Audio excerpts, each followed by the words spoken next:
दोस्तों, आज हम आपको हिंदू मैरिज एक्ट के सेक्शन 13 में तलाक लेने के लिए जो प्रक्रिया है उसके बारे में बताएंगे। आजकल तलाक के मामले बहुत ज़्यादा सामने आ रहे हैं जिसमें मियाँ बीवी की शादी होती है लेकिन दोनों के विचार आपस में नहीं मिल पाते। तो इन दोनों के आपस में रहने की सहमति नहीं होती है तो ये तलाक का वाद दायर कर सकते हैं। आज हम आपको उसी का प्रोसेस बताएंगे। हिंदू विवाह अधिनियम की धारा 13 क्या है और नियम और उसका तलाक लेने का आधार क्या है। हिंदू विवाह अधिनियम की धारा 13 उन कानूनी आधारों का उल्लेख करती है जिस पर कोई पति या पत्नी तलाक की डिक्री मांग सकते हैं, चाहे दूसरा पक्ष तलाक के लिए सहमत ना हो तो भी। जैसे अगर मियाँ बीवी में एक पक्ष तलाक के लिए सहमत है और दूसरा नहीं है तो भी ये वाद दायर हो सकता है। इस धारा के तहत तलाक लेने के आधार में व्यभिचार, क्रूरता, परित्याग, मानसिक विकार और लगातार 7 साल तक बिना संपर्क में रहना जैसे कारण शामिल हैं। जैसे यदि कोई पति अपनी पत्नी पर क्रूरता करता है या उसने उसका परित्याग कर दिया है या वो मानसिक रूप से बीमार है या दोनों एक दूसरे से लगातार 7 साल तक बिना संपर्क के हैं तो ये तलाक लेने का आधार बन सकता है। आसान भाषा में कहें तो ये धारा पति पत्नी को कानूनी रूप से अलग होने का अधिकार देती है जब शादी निभाना संभव ना रहे। आगे विस्तार से हम जानेंगे कि हिंदू विवाह अधिनियम की धारा 13 क्या है।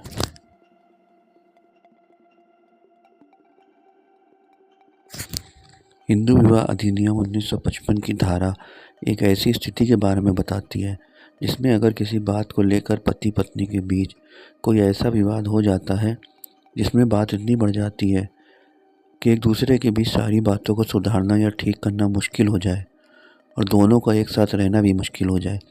ऐसे मामले में हिंदू विवाह कानून की धारा 13 पति व पत्नी को कानूनी रूप से अलग होने यानी तलाक लेने का अधिकार देती है।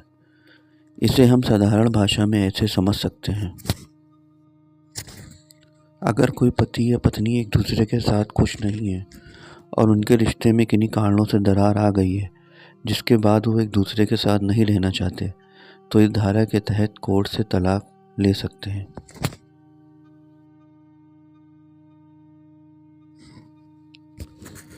धारा 13 का उद्देश्य पति व पत्नी के बीच के रिश्तों में शांति और संतुलन बनाए रखना है, लेकिन कई बार दोनों के रिश्तों में ऐसी वजह या बातें सामने आ जाती हैं जिसके बाद एक साथ रहना संभव नहीं हो पाता है, जिसमें दोनों को कानूनी रूप से अलग होने में धारा 13 सहायता कर सकती है।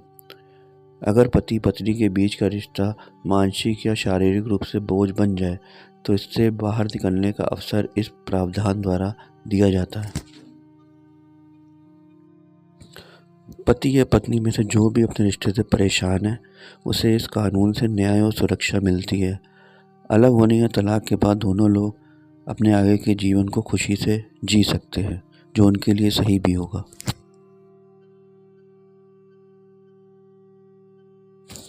हिंदू विवाह अधिनियम की धारा 13 केवल हिंदू धर्म के लोगों और ऐसी शादियों पर लागू होती है जो हिंदू धर्म के अनुसार की गई हो। आइए इसे विस्तार से सरल भाषा द्वारा समझते हैं। ये सेक्शन केवल उन लोगों पर लागू हो सकता है जो हिंदू धर्म को मानते हैं, उनका पालन करते हैं, जिनका धर्म हिंदू, बौद्ध, जैन या सिख, ये चारों धर्म हिंदू विवाह अधिनियम के तहत आते हैं। धारा 13 का प्रावधान से सिर्फ उन शादियों पर लागू होता है जो दो हिंदू व्यक्तियों के बीच हुए हों, जिन शादियों को हिंदू धर्म के रीति रिवाजों, रस्मों और परंपरा के अनुसार किया गया हो। वे शादियाँ इस धारा के अंतर्गत आती हैं। ये धारा तभी लागू होती है जब विवाह वैध हो, यानी विवाह के समय दोनों पक्षों द्वारा सभी नियम और शर्तों का पालन किया गया हो, जैसे कि दोनों पक्षों की सहमति, उम्र की शर्तें और विवाह किसी अन्य कानूनी वजह का रुकावट ना होना आदि। यदि किसी व्यक्ति का पहले विवाह हुआ है फिर तलाक हो गया है तो उन्होंने दोबारा से शादी कर ली होगी तो ये धारा उसके नए विवाह पर भी लागू होती है। ये धारा 13 किस पर लागू नहीं होती है? अगर पति या पत्नी में से कोई एक हिंदू ना हो और वो किसी अन्य धर्म को मानता हो तो ये धारा लागू नहीं होती। अन्य धर्मों के लोगों जैसे मुसलमान, ईसाई, पारसी आदि के विवाह पर यह धारा लागू नहीं होती, क्योंकि उनके लिए अलग कानून बनाए गए हैं। हिंदू मैरिज एक्ट सेक्शन 13 के तहत तलाक लेने के वैध कारण और धार होते हैं। हिंदू विवाह अधिनियम सेक्शन 13 व उनकी उपधाराओं में तलाक लेने के लिए काम आने वाले कुछ जरूरी कानूनी आधार व कारण बताए गए हैं, जिनके तहत पति या पत्नी में से कोई भी अदालत में तलाक की अर्जी दे सकता है। आइए इनको जानते और समझते हैं। सेक्शन 13 की उपधारा 1 व्यभिचार। यदि यह पत्नी या पत्नी में से किसी का भी किसी अन्य व्यक्ति के साथ अवैध संबंध या शारीरिक संबंध है तो उसे तलाक के लिए एक आवश्यक आधार माना जा सकता है। ऐसे रिश्तों में दोनों का एक साथ रहना बहुत मुश्किल हो जाता है। इसके बाद अगर पति या पत्नी में से कोई एक दूसरे के साथ शारीरिक व मानसिक रूप से अत्याचार करते हैं या मारपीट लड़ाई करते हैं, ऐसे मामलों में क्रूरता के कारण भी तलाक लिया जा सकता है। और यदि यह पत्नी में से कोई भी बिना किसी कारण या सही वजह के लगातार 2 सालों तक एक दूसरे को छोड़कर अलग रह रहे होते हैं तो उसे परित्याग करने का कारण माना जाता है। इस आधार पर भी तलाक लिया जा सकता है। यदि पति या पत्नी में से कोई एक हिंदू धर्म को छोड़ देता है या किसी अलग धर्म को अपना लेता है तो इस धर्म परिवर्तन के कारण भी तलाक की अर्जी दी जा सकती है। अगर शादीशुदा जीवन में रह रहे 2 लोगों में से कोई मानसिक रूप से किसी गंभीर बीमारी से पीड़ित है तो और इन दोनों का एक साथ रहना मुश्किल हो जाता है तो भी तलाक लिया जा सकता है। यदि शादीशुदा पुरुष या महिला में से कोई एक व्यक्ति जो कुछ रोग से पीड़ित है जो कभी भी ठीक नहीं होगा, इस आधार पर भी तलाक लिया जा सकता है। यदि पति या पत्नी में से किसी को यौन रोग जैसे HIV हो, जिससे एक दूसरे में इस रोग को फैलने का डर हो और इसके इलाज या उपचार का कोई तरीका नहीं हो, तो ऐसे मामलों में भी तलाक के लिए आवेदन किया जा सकता है।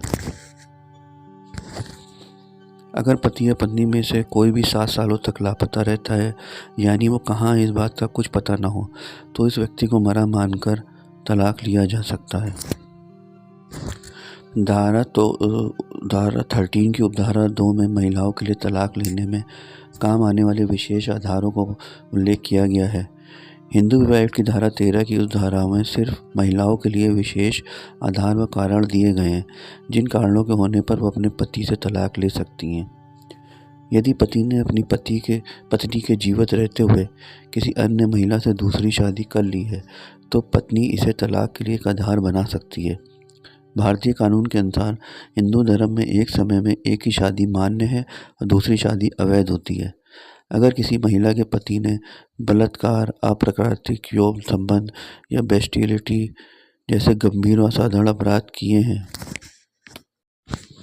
तो इन आधारों पर भी पत्नी तलाक ले सकती है।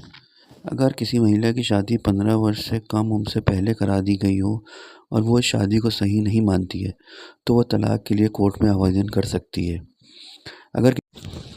अगर किसी महिला को उसके पति ने 5 साल से ज़्यादा समय तक बिना किसी कारण के छोड़ दिया हो और वो उससे अलग रहता है तो धारा 13 की उपधारा 2 के तहत वो महिला ऐसे रिश्ते को खत्म करने के आधार पर तलाक की मांग कर सकती है।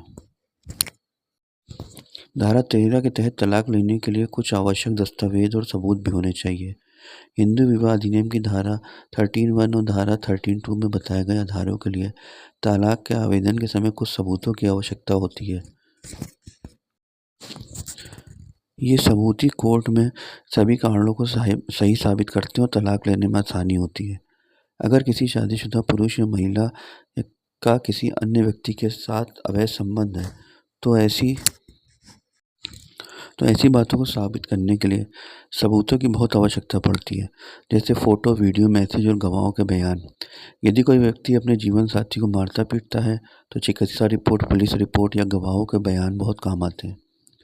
अगर कोई शादीशुदा व्यक्ति अपना धर्म बदल लेता है तो इस बात को साबित करने का प्रमाण पत्र व गवाह आवश्यक होते हैं। अगर किसी महिला की शादी कम उम्र में करा दी गई है और वो उस रिश्ते से निकलने के लिए शादी का प्रमाण पत्र, अपनी जन्म तिथि का दस्तावेज कोर्ट में सबूत के तौर पर दिखा सकती है। इसी प्रकार से ऐसे सभी मामलों में गवाहों, चिकित्सा रिपोर्टों, फ़ोटो आदि का इस्तेमाल सबूतों के तौर पर किया जा सकता है। दोस्तों, इस सब से ये निष्कर्ष निकलता है कि सेक्शन 13 के तहत ऐसे रिश्तों से शादीशुदा महिला और पुरुषों को राहत मिल सकती है जिस रिश्तों में इनकी दूरियां या दरारें आ चुकी हों और उनका एक साथ रहना मुश्किल हो जाए। यदि आप भी ऐसे मामलों से परेशान हैं और घर बैठे इस समस्या का समाधान से जुड़ी किसी भी प्रकार की कानूनी जानकारी चाहते हैं तो हमसे संपर्क। दोस्तों, अगर वीडियो पसंद आई हो तो वीडियो को लाइक करिएगा और चैनल को सब्सक्राइब करिएगा ताकि आगे भी आपको लीगल बातें और लॉ से जुड़ी बातों को लगातार बताया जा सके।